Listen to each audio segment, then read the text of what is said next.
BA द्वितीय वर्ष में आज हम पढ़ रहे हैं खिलजी वंश। इससे पूर्व हमने पढ़ा था गुलाम वंश को। गुलाम वंश जिसका टाइम पीरियड था 1206 ईस्वी से लेकर के 1290 ईस्वी। गुलाम वंश के बाद सल्तनत काल में दूसरे वंश का प्रादुर्भाव हुआ जिसको खिलजी वंश के नाम से जाना जाता है।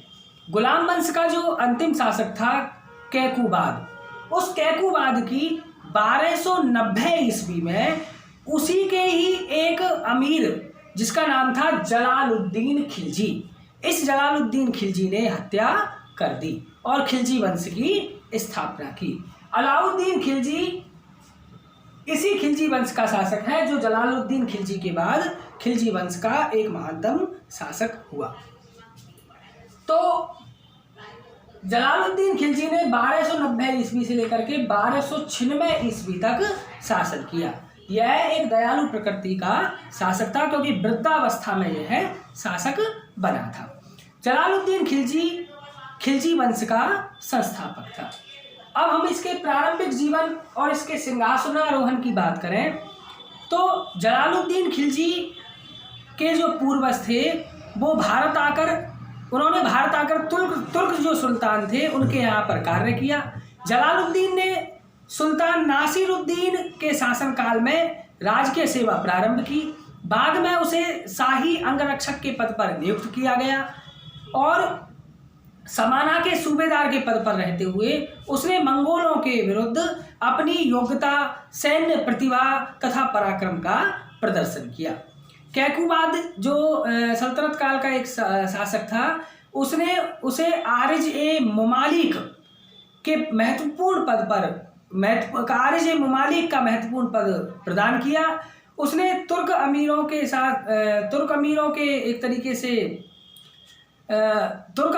साथ उसने काफ़ी सफलता प्राप्त की और 13 जून 1290 के दिन कीरूगढ़ी में कैकुबाद की हत्या के बाद फिरोज शाह की उपाधि धारण कर करके जलालुद्दीन सिंहासन पर बैठा।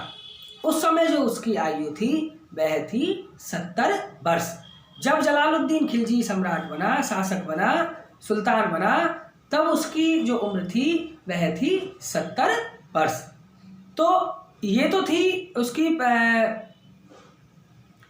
एक तरीके से प्रारंभिक जीवन और उसका सिंहासनारोहण। अब हम पढ़ेंगे प्रारंभिक समस्याएं और उदार नीति। जलालुद्दीन खिलजी जो था हम पहले ही बता चुके हैं वृद्ध सुल्तान था। तो उसने सुल्तान बनने के बाद उदार नीति व प्रेम तथा सद्भावना के साथ शासन करने का प्रयास किया। उसने बड़े पुत्र को खाना की पदवी देकर राजधानी के निकटवर्ती क्षेत्र का शासक नियुक्त किया। दूसरे बेटे जिसका नाम था अरकली खां, दूसरे बेटे को उसने अरकली खां की पदवी दी और उसको मुल्तान का सूबेदार बना दिया। दूसरा जो बेटा था उसको उसने अरकली खां की पदवी दी और उसको मुल्तान का सूबेदार बना दिया। अपने भतीजे और दामाद अलाउद्दीन को उसने अमीर ए तुजुक का पद प्रदान किया। उसने बहुत से तुर्की जो सरदार थे उनको पहले के पदों पर ही रहने दिया। उसने बलबन के जो भतीजा था मलिक छज्जू उसको कड़ा तथा मानिकपुर का सूबेदार का पद पर बने रहने दिया। मतलब उसने जो कई तुर्क अमीर थे, तुर्क सरदार थे और उनको उनके पूर्व के जो पद थे उन पर बने रहने दिया। अब आता है मलिक छज्जू का विद्रोह 1291 ईस्वी। सुल्तान फिरोज शाह की उदार नीति का सर्वप्रथम कड़ा मानिकपुर का जो सूबेदार था मलिक छज्जू, जो बलबन का भतीजा था, उसने उसकी उदार नीति का लाभ उठाया। 1291 में उसने सुल्तान के विरुद्ध विद्रोह कर दिया तथा मुगीसुद्दीन की उपाधि धारण की। मुगीसुद्दीन की उपाधि धारण की उसने मलिक अमीर अली और अन्य तुर्क सरदार भी उसके साथ उसमें मिल गए। जलालुद्दीन के पुत्र अरकली खां के नेतृत्व में सुल्तान की सेना ने बदायूं के समीप विद्रोहियों को परास्त किया। व्रता बंदी बना करके उनको सुल्तान के समक्ष प्रस्तुत किया। विद्रोही बंदियों की दुर्दशा देख करके सुल्तान रो पड़ा और उसने उनको मुक्त कर दिया।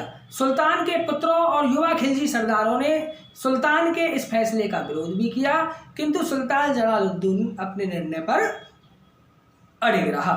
मलिक सज्जू को अरकली खां की निगरानी में मुल्तान भेज दिया गया और कड़ा मानिकपुर के जो सूबेदार थे, कड़ा मानिकपुर की सूबेदारी उसने अपने भतीजे अलाउद्दीन को दे दी। मलिक सज्जू ने जब जलालुद्दीन खिलजी के प्रति विद्रोह किया तो जलालुद्दीन खिलजी के विश्वासपात्र व्यक्तियों द्वारा इस विद्रोह को दबाया गया और जब अपराधियों को जलालुद्दीन खिलजी के समक्ष प्रस्तुत किया गया तो उसने उन अपराधियों को एक तरीके से माफ कर दिया और उन अपराधियों की बंदी दुर्दशा को देख करके जलालुद्दीन खिलजी की आंखों में आंसू आ गए।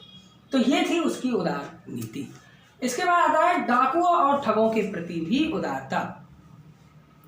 सुल्तान जलालुद्दीन ने डाकुओं और ठगों के प्रति भी उदार नीति का पालन किया। डाकुओं और ठगों से दिल्ली की जनता बहुत परेशान रहती थी, इसलिए जब उनको पकड़ करके सुल्तान के समक्ष प्रस्तुत किया गया तो सुल्तान ने उनको भी क्षमा कर दिया और गंगा नदी से उनको बंगाल की ओर भिजवा दिया। तो डाकुओं और ठगों के प्रति भी सुल्तान ने उदारता की नीति अपनाई। इसके बाद आता है सुल्तान के विरुद्ध सिद्दी मौला का षड्यंत्र। सिद्दी मौला जो था वो ईरान से आया हुआ एक फकीर था जो दिल्ली में बस गया था।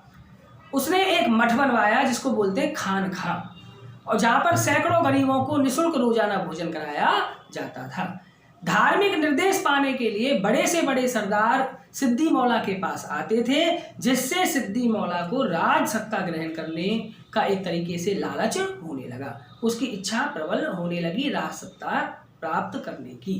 उसके यहाँ एक षड्यंत्र रचा गया जिसमें सुल्तान जलालुद्दीन की हत्या करके सिद्दी मौला को सुल्तान बनाया जाना निश्चित किया गया, किंतु इसकी सूचना कैसे न कैसे सुल्तान को प्राप्त हो गई।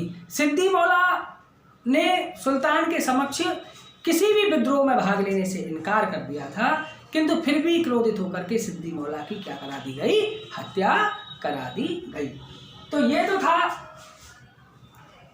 जलालुद्दीन खिलजी का प्रारंभिक जीवन और उसका सिंहासनारोहण और उसके सामने जो समस्याएं आई, मलिक सज्जू का विद्रोह, डाकुओं और ठगों के प्रति उसके द्वारा जो उदारता की नीति अपनाई गई और सुल्तान के विरुद्ध सिद्दी मौला का षड्यंत्र। अब आता है सैनिक अभियान। सैनिक अभियानों में सबसे पहला है रणथंभौर अभियान। 1290 ईस्वी में जलालुद्दीन ने पहला अभियान रणथंभौर के विरुद्ध किया। रणथंभौर में इस समय राणा हम्मीर का शासन था।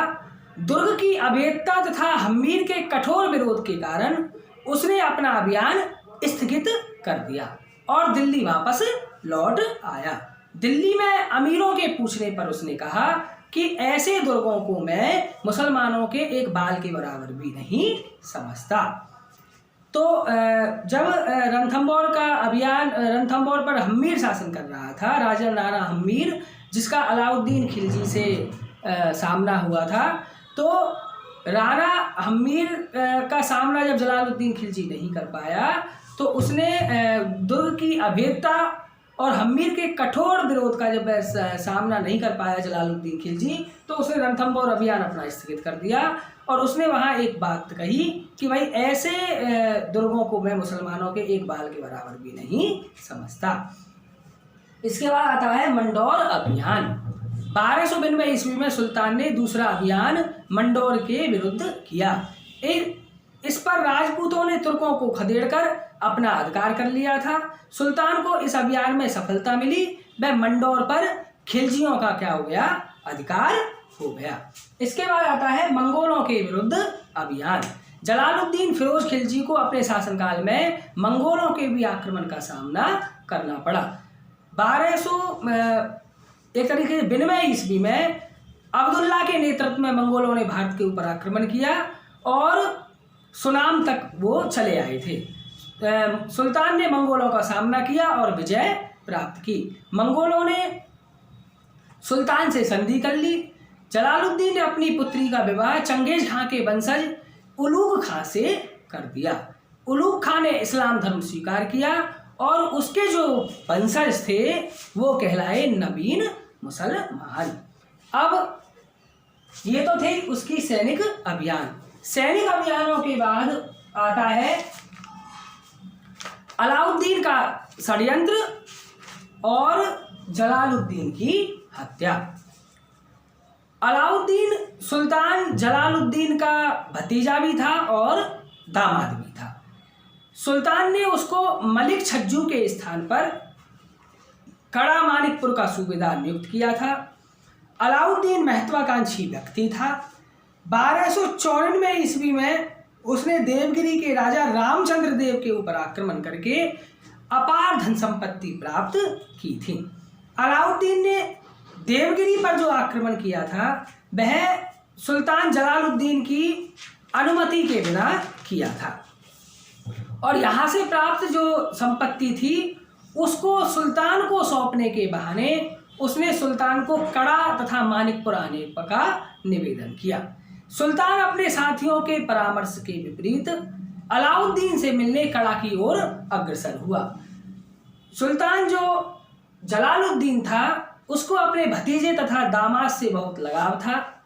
हालांकि उसके जो सरदार थे जलालुद्दीन के, उन्होंने मना भी किया था जलालुद्दीन खिलजी से किसी न किसी अनिष्ट की संभावना के कारण, लेकिन अपने प्रेम के कारण अलाउद्दीन खिलजी ने उनकी नहीं सुनी। तो अलाउद्दीन ने मानिकपुर में धोखे से सुल्तान की हत्या करवा दी और 20 जुलाई 1296 को अपने आप को अलाउद्दीन ने सुल्तान घोषित कर दिया। जलालुद्दीन खिलजी का जो कटा हुआ सिर था जिसमें से रक्त बह रहा था, एक भाले पर टांग करके कड़ा और मानिकपुर तथा अवध में घुमाया गया और इस प्रकार खिलजी वंश के संस्थापक दयालु सुल्तान जलालुद्दीन खिलजी का वध हुआ, उसकी हत्या हुई, उसकी मृत्यु हुई और इस तरीके से जलालुद्दीन खिलजी समाप्त। कल हम पढ़ेंगे खिलजी वंश के एक महानतम शासक जिसका नाम है अलाउद्दीन खिलजी और उसकी उत्तर तथा दक्षिण भारत पर विजय तथा अलाउद्दीन खिलजी की बाजार व्यवस्था।